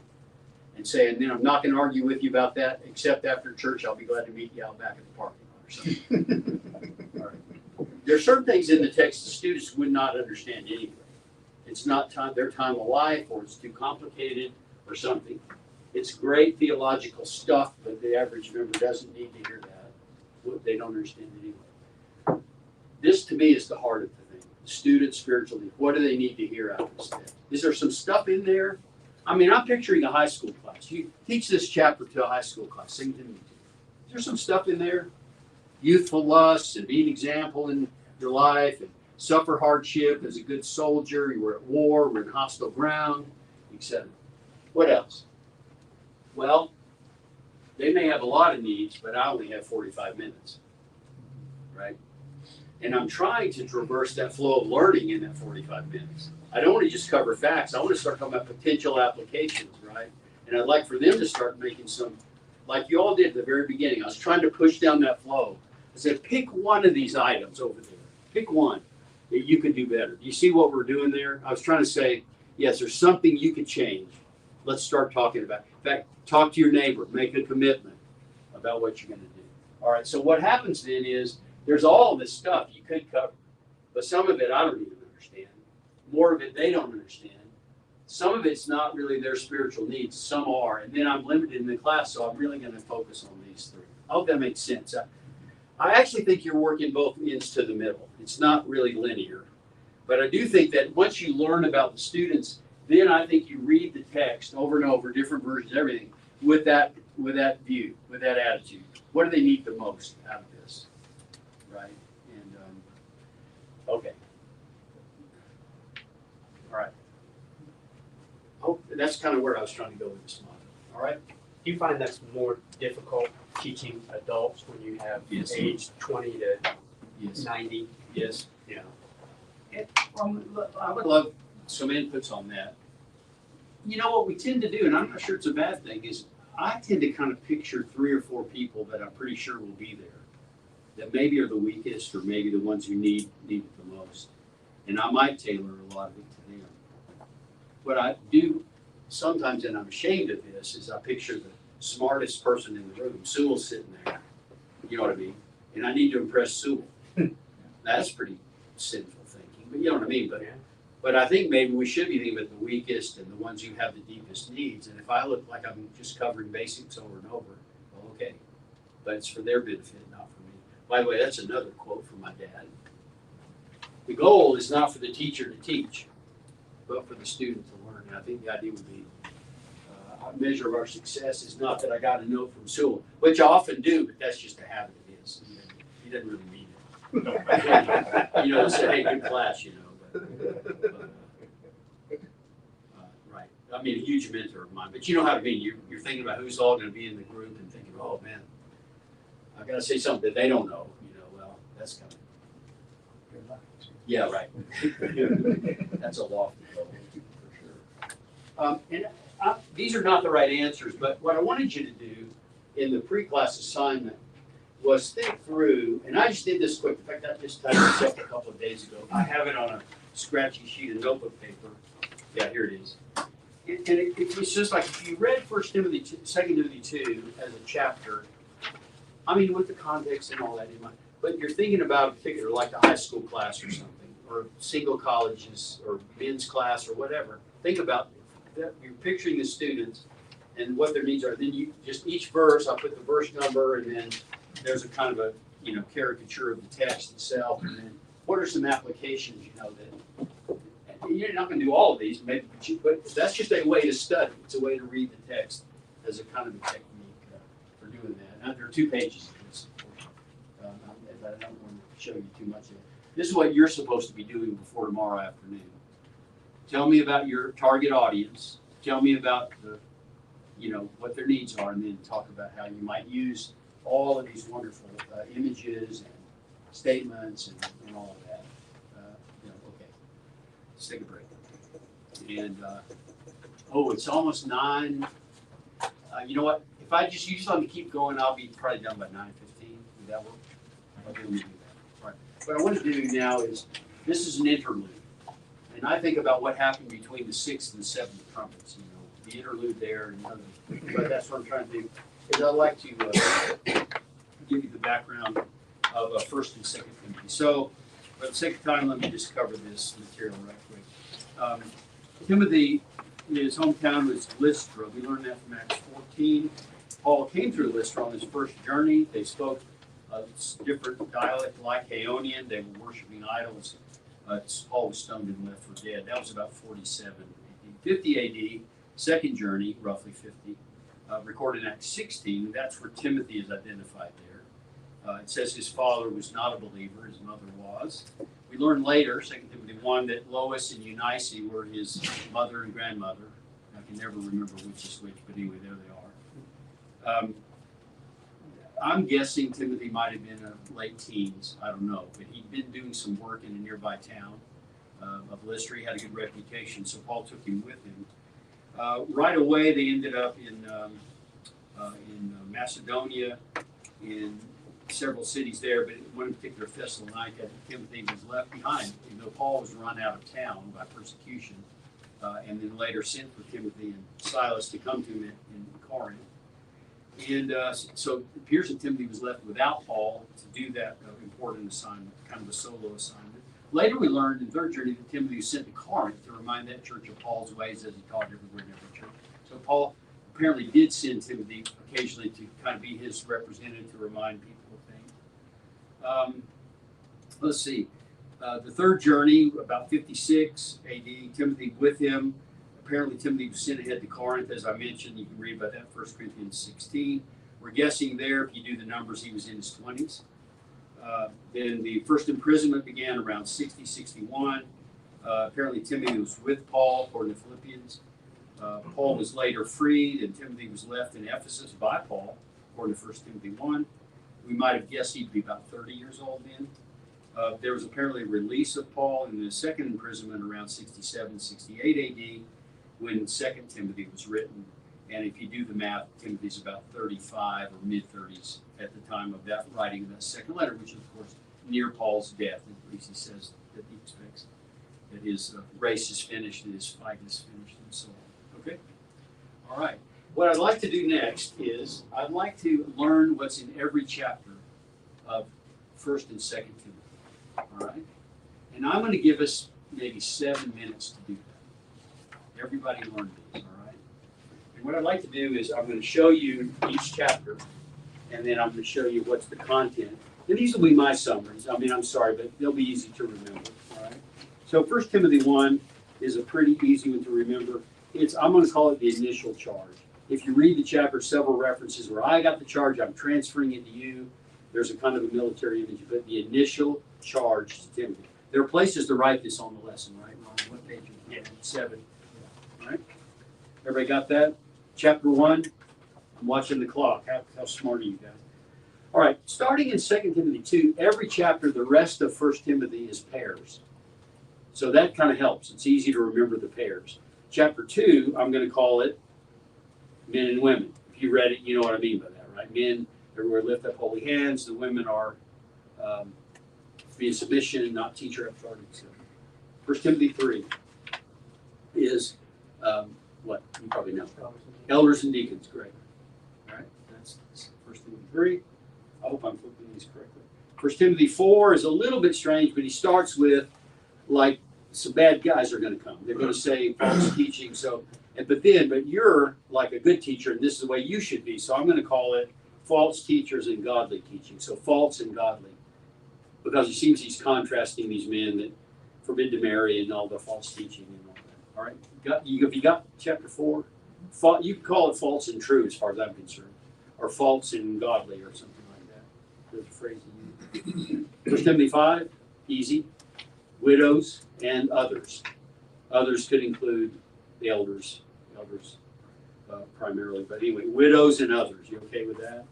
Including younger widows and others. And then 1 Timothy 6, agree or not, I'm going to call this, obviously the last part of the chapter is to rich people. So I'm going to call it poor and rich. The first part, they're thinking godliness is a way of gain. They desire to be rich, may imply that they're not.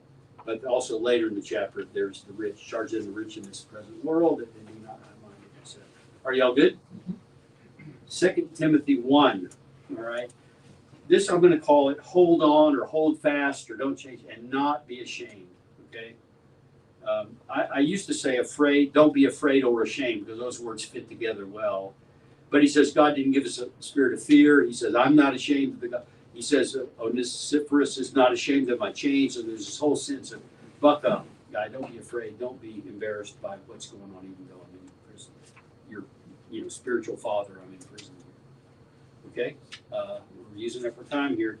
All right. Then 2 Timothy 2, which is our chapter, I'm going to call it images of good workers. Right? If you've read that chapter, and by the way, if you haven't, you got tonight to work on it. But it has soldiers and athletes and farmers and vessels and I think carpenter guys are cutting straight. Okay, so that's 2 Timothy 2. And then 2 Timothy 3 is like 1 Timothy 4. Which by the way, if you had 2 and 3, you get 5. If you had 1 and 4, you get 5. They're similar chapters. This is perilous times. Similar to chapter 4. Remember when he talks about the false teachers? Well, here, men are going to be lovers of self and all of that. But what's the answer? The scripture, which you learn from a baby, right? Profitable for all things. Doctrine, reproof, blah, blah, blah. You know that. And this is going to shock you. All right? All right? So there's 2 gimmies there, I think, right? Final charge. Okay, let's try it. Of course, I've stacked them wrong. We might have to go backward, but I'll try to do it this way. 1 Timothy 1. Initial charge. That's a gimme, guys. Okay. 1 Timothy 2. Good. We're into the pairs. You got the pairs? Right. Men and women. I should be showing it to you. Another pair. 3. Elders, deacons. Good. 4. That 4 and 1 add up to 5. False and true, or false and godly, or whatever you want to say. All right. 5. Another pair. Yes. Are you able to see? Yes. Widows and others. Right. Got that? All right. 6. Poor and rich. Good. Chapter 1 of 2 Timothy. Hold on and not ashamed. Good. That's good. 2, our chapter. Images. Thank you. That's great. All right. Chapter 3. 3 and 2 add up to Perilous times. 5. Yeah, perilous times, and then scripture, right? Valiant scripture. Make you wise unto salvation. And then finally, final charge. All right. We're almost there.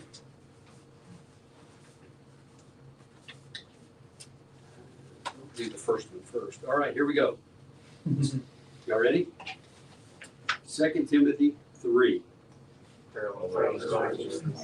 Good. In fact, don't answer right away. Wait like 15 seconds or something for everybody to try to recall these. Right? So, yes, perilous times. Like what other chapter? Similar, at least. Chapter 4. Thank you. Good. That's great. 2 Timothy 2. Okay. Thanks for waiting. Images, that's right. All right. 1 Timothy 5. 1 Timothy 5. Yes, y'all are answering too quick. Let everybody. I'll take it away. 1 Timothy 4. Okay. False False and godly. Right. That's good. All right. 1 Timothy 3, another one of those pairs. Oh, I'm giving the answer. Don't say it. Okay, what is it? Great. 1 Timothy 2, I guess these are just got in reverse order. Men and women. 2 Timothy 4. Final charge. Final charge. 2 Timothy 1. 2 Timothy 1. Hold Don't fast. be ashamed. Hold on, not Hold ashamed. on, hold fast. 1 Timothy 6, another pair. Poor and rich. Ford and Rich, good. Maybe you already know these, I don't know. This will give me Initial charge. initial charge. Okay, now the last step would be for you to just write them down, 1 through 6 and then 1 through 4, right? And you could say, and you could take a little while to, let it come into your brain. You think you could do that? I mean, maybe you can, maybe you can't, maybe you get all but 1 or something like that, right? I think it took us a little over 5 minutes. But so what helped that happen so quickly? Yes, it was repetition, for one thing. I had a visual. Writing Write it it down. down. You wrote them down Separate. and you said them out loud. All of those things are helpful in retention as well. I also was giving you some memory devices. And often memorizing lists is best accomplished by seeing that these items are related. So all of these were pairs. Okay, I got that. First and the last were gimmies, right? And so I was trying to give you some hints, those chapters that are alike, 1 Timothy 4 and 2 Timothy 3. I've said that because I get them mixed up all the time. But you know what I mean? That's a memory device to know what's in those chapters. So you think of all those things. How useful would it be to have as an objective, know the contents of every chapter in 1 Timothy and 2 Timothy as the end of the class period? And do you think the students would be kind of proud if they did that by the end of the class, especially a high school class or something like that? I will just do a quick story. I had a high school class that was pretty spectacular. This was years ago. Actually, it wasn't. It was junior high, junior class. And I said, I'm giving you an exam at the end. It's going to be real hard. And the last page and half of the next page, I can show you the exam if you're interested. The last class period. Really almost took the whole class period to take the test, and then we graded it together. They did great. Some of them I think I had one was perfect score, but in the high 90%. But the last part of the test, over half was I just write verses down from 1st, 2nd Timothy, and they had to tell me the chapter it was in. You know what I mean? Just based on the content of the verse. I didn't pick obscure things, but how did they know that? Well, they'd memorized what each chapter was about, and they could kind of get in a larger sense, well, that's got to be men and women, it was really good. I give them and their parents the credit for that, but it's not unachievable. But how often do we do that? Are these kind of goofy for an adult class? Flashcards, yeah. I mean, I'm saying, we tend to think of that because it's a primary activity. Flashcards. I know. That's what you use at I that know. level. That's right. It's very effective. I'm reminded of C.S. Lewis had a quote. He was an expert in all kinds of literature, medieval literature primarily, Old English stuff and all that. And for that reason, he said, I'm not embarrassed if somebody catches me reading a children's book, right? Because they kind of know he's more literate than that. You know what I mean? And I think there's some sense of maturity. No, this is kind of a nice tool. What I actually do, I thought I might have had the file up. What I like to do is, I have Peter in here. Let me see if I can. I'll show you the way I was doing flashcards in the Peter class, which was more fun. I would do it this way. This is the class we had recently. What's that? 1 Peter 1, 1 and 2. Everybody's quiet, trying to think of the answer, right? What is it? Yeah, it's introduction, of course, and greeting, right? That's not too hard. What about 1, 3 through 12? Great salvation. This is an auditorium class, by the way. So beginning of every class. What about 13 through 2:10? That's called products of salvation, right? These are character, love from the heart to pure. And then how about 2:11 to 3:12? Can we do that? Now, would you do this? I would do this every class period. And how long is it really taking? You know what I mean? Now, are there people not involved? Not at all. Not all of them are involved, of course not. But you get the idea. So this, anyway, that's an adult version of flashcards, I guess. Right, okay. Now, just quickly, I need to give you a quiz here. All right. Write 1 through 10 and then write the answers to these down.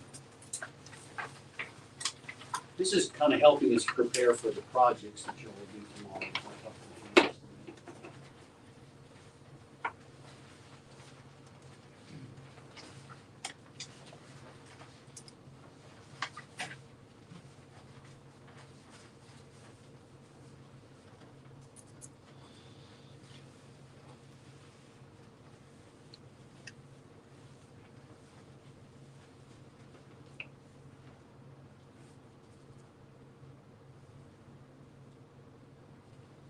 And by the way, if you don't know the answer, don't guess. Just leave it blank. I'm not trying to measure your guessing abilities here, right? Don't put an answer down. Just skip it. If you don't know it, don't write that. Don't try to answer it. Please.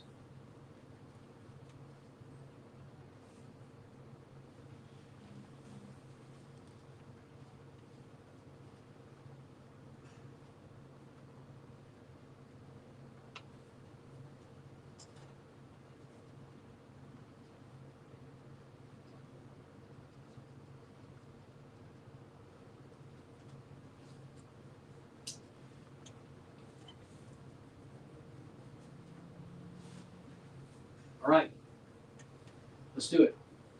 In what chapter do we learn Timothy's? In what chapter in the Bible do we learn where Timothy's hometown was? What chapter would that be? 16. What chapter are Lois and Eunice identified as Timothy's relatives? Which journey? Oh, that's the wrong answer. What did I do there? I just copied. Which journey was it? Did he first come? Second journey. Right? Which church he sent back to Thessalonica on the second journey? Approximate year of Paul's second journey, 50. Which church was Timothy sent to remind him of Paul's ways? I want you to grade your answers. I want to have some scores for you. What city was he working in the writing of 1 Timothy? Ephesus. How long was Paul at the city that question 7 is about? 3 years. You know, I think I forgot to say that. Yeah. So you get that one for free. Everybody gets that one right. How old was Timothy at the writing of 2 Timothy? Mid-30s. What was his circumstance? He was second in prison and opinion. How'd you do? Did anybody get every single one right? Did anybody get more than half? A few, roughly? All right. If you include the free Right. one. Yeah. I'm sensitive about this. I gave you credit for the one I didn't cover. Did I not cover all this stuff? You covered it. You did. I said it. Was I speaking unclearly? No. What's the problem? It was so- You read it quickly. It felt like you were rushed in giving that because you were talking about the time frame. It's a good thing in our classroom we're never rushed when we're covering it. And Ron's up here saying, I didn't know I was going to have a quiz on it. Well, okay. How many of our Bible classes do people expect that they might be called on to recall what you said? And are we rushed? And do we cover facts that seem clear to us? I mean, I've been studying this stuff for all week long. Every night I've been up till, getting ready to teach this class. It's clear as a bell to me, right? Right? But you didn't come prepared to study all this stuff. And I know I'm exaggerating here. And I also gave you an exercise in between to clear your mind, right? That was part of it too. But it says something about our retention. You just can't say things. And I suspect some of you that got the answers right already knew those before I said it. And if there was something new, you didn't get that. Anything new that y'all know the point I'm making with that is that we often cover things just by monologue. There's not any accountability. There's no exercise for us to review it or to discuss it with each other or recall it, which is one of the keys to memory and all that kind of thing.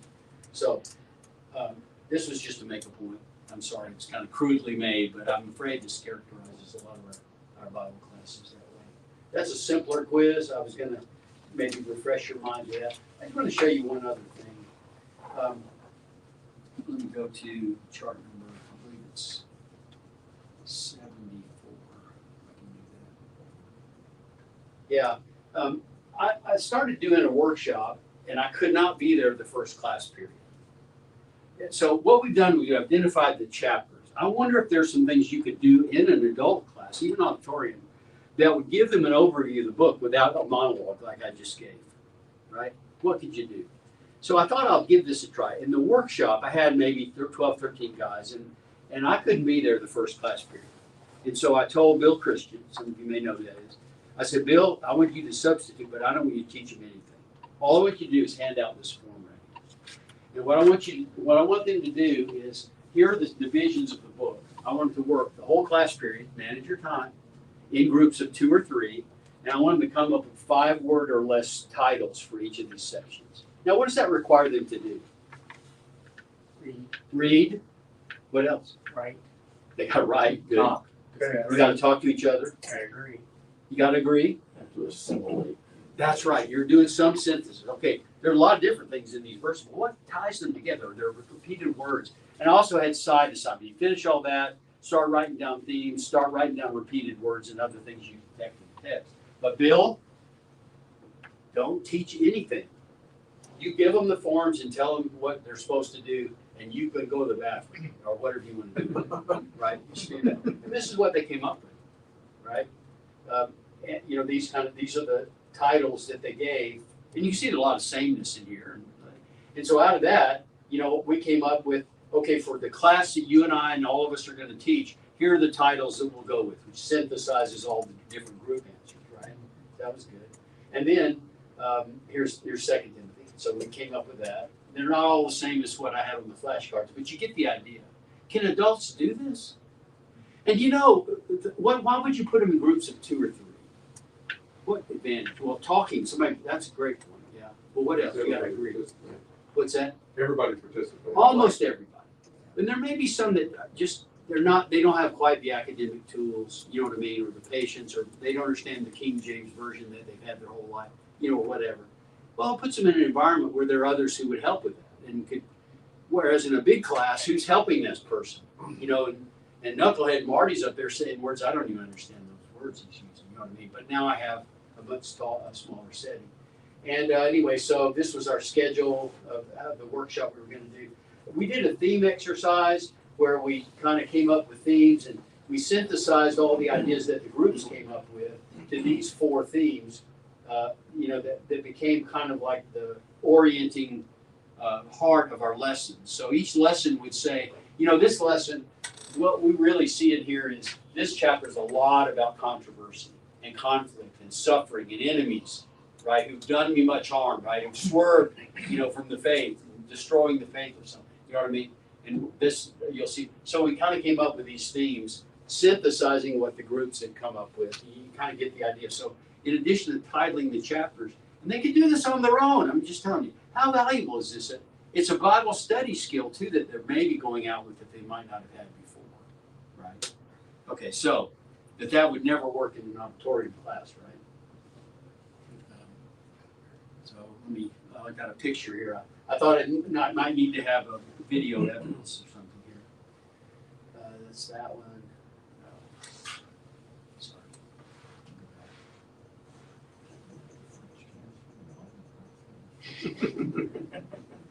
All right. So when I started the study of 1 Peter, back on this date, this is, by the way, a screenshot from our Boxcast. Our stream our services.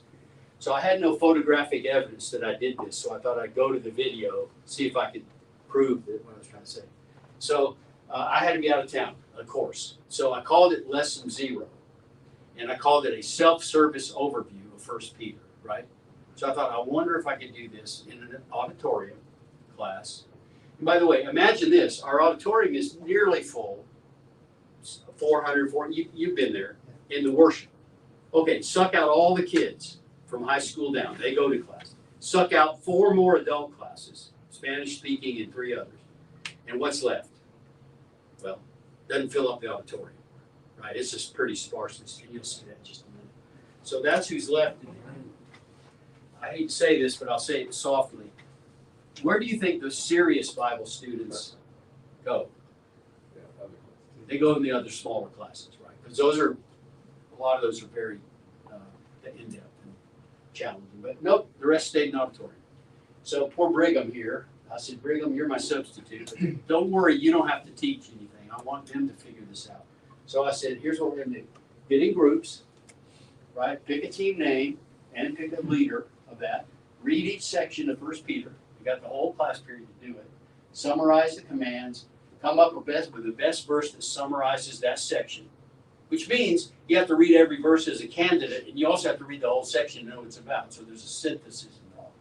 Discuss and agree on a 5-word or less title, right? And then manage your time. So I found this in the screenshot. There it is. Now, you've been to Every Hills, you know there's a whole section over here, and there's another whole section over here. And you can imagine that. But notice where the people are. What are they doing? They're in groups. And they had appointed leaders. In this case, now later in the course, I did a similar exercise. But what I did then was, I think a more clever idea. I kind of got some help from Brigham. But I actually beforehand went and found 5 or 6 men who would agree to be leaders of the groups. And in some cases, because people wouldn't move, I told one of the guys, I said, Wayne, you need to go to the back. Those people are not going to move off the back row. So he attacked them and was their leader, and they did fine. Well, how did it go? All class period. They worked on that. And that's a kind of a picture of it. Notice what the teachers do. Went to the bathroom. Bobby, you can watch this video, but it's pretty boring, right? I mean, if you're logging in to participate remotely, it ain't gonna work, right? All right, so but anyway, and that was the sheet they had to fill out. See, there are the sections of 1 Peter, and that's where they had to come up with the title and best verse. And then if they noticed themes and had extra time, they could put those in there. So, you know, they weren't going to run out of work to do. But I will say this, is we'll talk about techniques more tomorrow. If you're going to do a group activity, especially if they're going to go off in groups, especially if it's in the auditorium, I shouldn't have said that. You better be very clear about the assignment. And not only that, you probably need to walk around to each group and remind them what they're doing and listen and see if they're on task. You know, I mean, these are obvious things, but it requires some persistence for sure. This is the answer. These are the team names, right? I like that title right there. Coerce. I don't know. Actually, I don't even know. I wasn't there, Ralph. I mean, I wasn't even there. But Brigham said, he said, so the leaders turned in that sheet, and I got them all, and I typed them in, and this was the result. Man, they did great. Yeah. It was really good. Not all the same, obviously, but you can see some of the themes that they came up with. And then, I mean, they, you know, more than that, they came up with, these are the section titles that they decided on, 5 words or less in all of these. So what was this? Keywords and concepts. What I did with this is I took all these words for each section, right? I take the horizontal row, and I made a word cloud. That was really cool. You know what a word cloud is, where you got big words for the frequent. And so the next class period, I could say, well, this is what y'all said, and I could combine all the groups in a single word cloud, and they could kind of get a sense, first of all, that they were in agreement. Second, that there was content there. So that's that. So, all right, you go back. If I can get back to where I was. All right, I think did I have one more exercise today? I think not. We did the chapter summaries. We did all that. See all these. We're done. And it is 9:60. I'm so sorry. 1 minute. All right. What time in the morning, Matt? 9 o'clock, I think it is. Now 9:01. Start at 8:57. If you come here early, I'll have a quiz for you.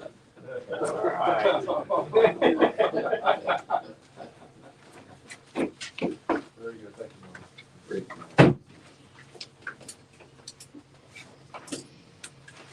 How late do you anticipate that going to go? Well, we'll be done in time to go to lunch. And if you come back after lunch with this view, it's not a huge class. In fact, I don't even object if you want to pair up with somebody. But you know the form, did you find the form that you're filling out? It's in the book, page 14 maybe, try that. And I have more blanks if you mess it up on another one. Is that what it is? 14. Yeah, this is right here. This one. 14. Yeah. So, in some ways, artificially, I'm saying make up a goal. I need to think about how am I going to change their lives? Not measurable, I get that, but out of your one lesson, you're going to change their lives. But then objectives, see that? And then you're going to have some ideas about activities that you'll use to accomplish the objective. So if you want them to go out knowing the 7 images or 5 images or whatever, that's an objective. What are you going to do to accomplish that? And make something up. You're going to break up into small groups or work on their own and find any images you find. Do that for 2 minutes, then we'll see what, you know what I mean? Define what you're going to do. And then once you get the activities listed, you're going to get a time budget. Say, well, that will be 5 minutes, 10 minutes for this, you know, that kind of thing. And that's a plan for teaching material. Okay, all right. We'll spend a little more time looking at chapter 2, but that's something you can do tonight. Look at the front pages 2 and 3 and 4. I think it's actually 4. I was asking you to do the same exercise, but for the chapter, each little section, come up with the title and start thinking about the content, that we're. Okay, thanks. Now I see how to use it.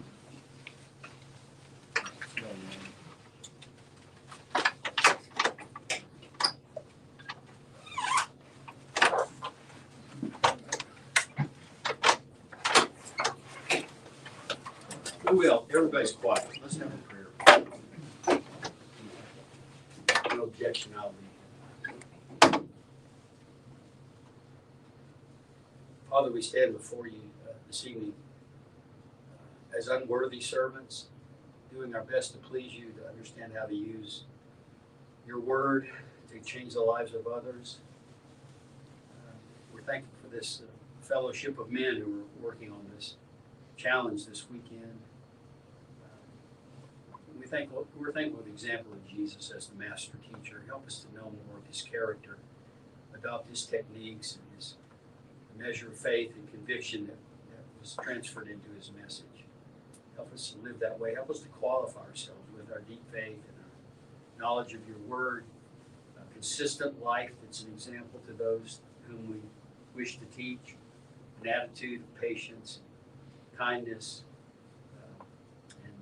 and then the skills and abilities that we can learn from the master teacher and even from one another that would make us more effective in helping your disciples learn to be obedient in all the things that you've commanded us. Give us the strength for this task, which seems daunting. Give us the hope of heaven, where all things will be made clear and plain, and the struggle of teaching will be finished. Be with us tonight, keep us safe, help us tomorrow as we think about improving our skills as teachers, servants, slaves in your service. And we ask these things in Jesus' name. Amen.